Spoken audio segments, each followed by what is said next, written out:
So how do we change what assignments are required? So we click on assignments. Let's go to protein synthesis.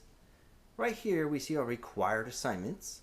What if we want to change that, or we want to change which interventions are required to retake a test?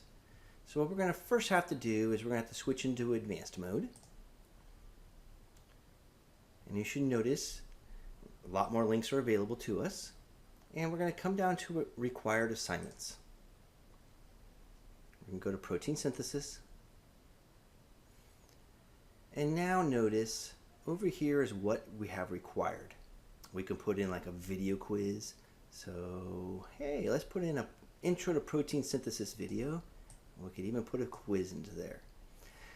How it works is what's on top has to be completed first, and then what's at the bottom has to be completed last, and it goes in sequence. So you're welcome to change around the order.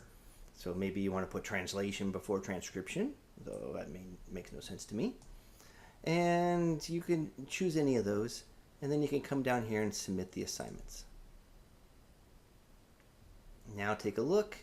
We have our pretest. We chose to put in that protein synthesis video. We put a little quiz in. If students have to pass this quiz on this video, if they don't, it makes them go back and watch the video again.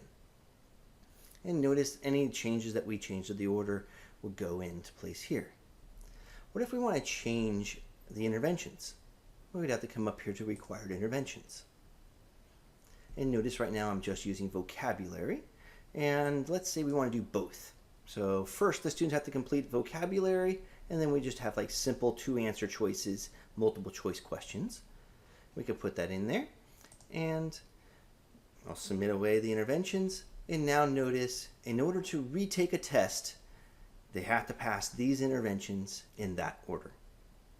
I hope this helps. Thanks for listening.